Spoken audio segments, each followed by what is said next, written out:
Greetings all and welcome to Lucas Brews. In today's video we'll be starting building my 3D printed T-34 model 1940 design, which I've 3D printed in 1/72nd scale. So without further ado, let's start work on the interior of this little kit.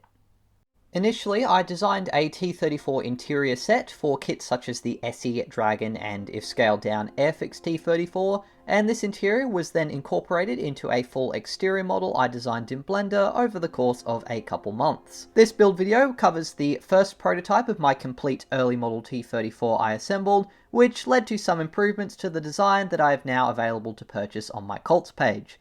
As well as some improvements, my Cults T-34 also includes some optional cutaway variants of the turret and main hull parts for anyone wanting to show off the interior more, as well as a variant of the hull with damaged fenders. After the parts had been printed off camera, I then removed them from the build plate, washed them in alcohol, cured them in some UV light, and then gave them another wash in some warm soapy water before starting recording. The parts were then cut away from their supports with some side cutters and a knife. For this build, I would avoid doing much sanding or cleanup of print lines so that I could get an idea for the bare minimum assembly quality, though I would add some armor texture for the exterior. Once cut out, I gave the parts another wash in some warm soapy water to remove any dust, and then carefully sliced away any remaining imperfections from the parts. The underside hull access panel and escape hatch were the first parts glued to the hull, with my usual choice of Deluxe Materials Rocket Odorless CA glue for resin.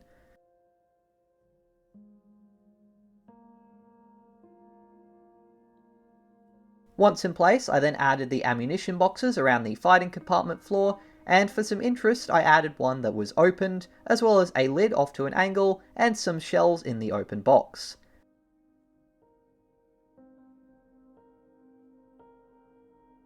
A single spent shell was also placed on the floor of the fighting compartment to add a bit of a lived-in feel to the interior. The majority of the turret was assembled by sliding the mantlet onto the cannon until it fitted into place, and then I slid the gun shield over the top of that and glued it on so that the cannon was locked in place, but could still elevate and depress. In hindsight, I probably should have painted this as a sub-assembly, but for this build, I then glued the mantlet to the front of the turret before I did any painting. The top plate for the hull was cleaned up and then glued to the hull, though it had warped slightly and needed a fair bit of pressure while the glue dried. The rear engine deck grille and rear panel were then added next, though the rear armoured panel could benefit from some sanding around the edges to improve its fit slightly.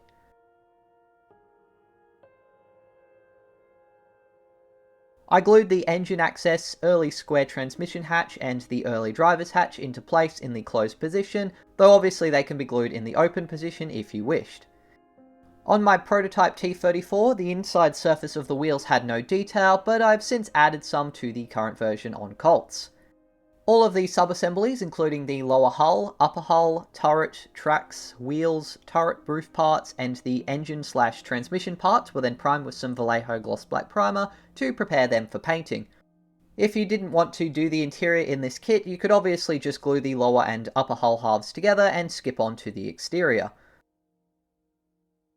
Once the primer had been given 24 hours to fully cure, I then painted the interior of the fighting compartment, the turret and hull roof with some Vallejo Model Air Insignia white. This was thinned down to a ratio of 1 part paint to 1 part Vallejo acrylic flow improver. For the engine compartment, I decided to go with a bare primer look, so I used some Vallejo German oxide coloured acrylic primer, which was thinned down to a ratio of 4 drops of primer to 3 drops of flow improver and 2 drops of acrylic thinners. I struggled a bit to select the colours for both of these areas within the tank, as various forms suggested different colours, and I suspect this also would have varied a lot depending on the factory and when the tanks were being produced. I also struggled to find references on exactly what colour Russian tanks were primed with, or if they were primed at all, with some sources suggesting that it would have been the same sort of red oxide primer as the Germans, others saying they were never primed, and others also suggesting the primer was the same green as the camouflage. I decided to go with these colours in the end because they seemed pretty reasonable choices to me in terms of realism, and they also really nicely contrasted each other. As for the engine assembly and tracks, they were sprayed with a base coat of Vallejo Model Air aluminium, with a similar thinning ratio to what I'd used with the Insignia white. Once all of these colours had dried, which didn't take too long since they were all acrylic based paints, I could then move on to painting details. The first of which were the two compressed air canisters in front of the driver, which I painted with Vallejo Model Air Intermediate Blue. This colour was also used to paint some parts of the air filters in the transmission bay. Model colour Russian Uniform Green was used next on the body of the filters in the engine, as well as the pipe between the radiators and for the breech of the cannon. For the cylinder head covers, I used Vallejo Model Colour Saddle Brown for a reddish oxide sort of rust colour. Model Colour German Pale Brown Camouflage was then applied onto the seats as a base coat for some heavily worn leather, and while that dried I picked out some engine details, the spare machine gun ammo, the gunner and commander's seat, gunner's foot pedal, shaft connecting the turret drive system to the hull, and some of the vision sights and various electrical boxes with Vallejo Model Colour Flat Black. Vallejo German Grey would then be used to paint the ammunition boxes and some parts of the gunner's foot pedals. A tiny amount of Vallejo Vermilion Red was carefully applied to make a cross on the medical kit storage in the hull, and then I applied some chocolate brown onto the seats, along with several more coats of the various colours while that dried.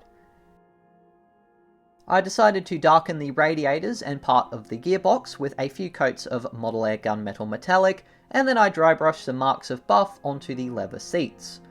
Model colour 70929 Light Brown was then heavily thinned down with some water and applied almost as a filter over the seats to give them a more orangey worn leather tone. After the light brown had then dried, I was pretty happy with how the seats looked. Some flat white was then dry brushed onto the raised details on the various electrical boxes and sights inside of the hull and turret, and I also used this colour to neaten up some mistakes I'd made before the various shells and the exhausts were painted carefully with 2 coats of Vallejo Model Colour Gold. After that, the interior was pretty much painted, so I decided to add a bit of weathering. First of all, I created some metal chipping by first mixing some matte varnish with Vallejo Model Air Aluminium to get a dull, not very shiny silver, and then I used a fine brush to dry brush it onto some exposed surfaces in the engine and hull, and especially around the driver's footwell and ammunition boxes. Once the chipping had dried, I then applied some Tamiya Black Enamel Panel Accent over the entire interior. This enamel-based wash would highlight the recessed details, as well as add a sort of dark, oily, grimy appearance to certain areas.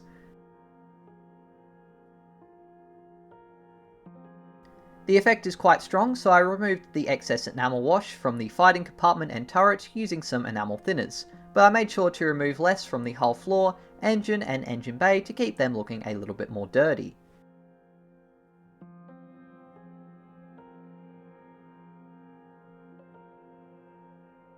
The turret was very awkward to get a cotton bud inside of with the mantle in place, so I mainly used a brush dipped in X20 enamel thinners to access the areas inside of there. I decided to also experiment with some pigments from AK Interactive for the first time to add some extra weathering inside of the fighting compartment. First of all, I tried out some Enamel Liquid Dark Earth to create some mud around the floor of the vehicle and in some of the crevices inside of the turret, and then I sprinkled some light dust dry pigments into the wet pigment to add various mud and dirt earth tones. The lighter pigment was also wiped onto the seats, and then I thinned down and blended the effect with some enamel thinners and a fine brush, rubbing the pigments away from some of the areas and also spreading it. I was quite happy with how these effects looked, and I'm definitely going to try experimenting further with them in the future.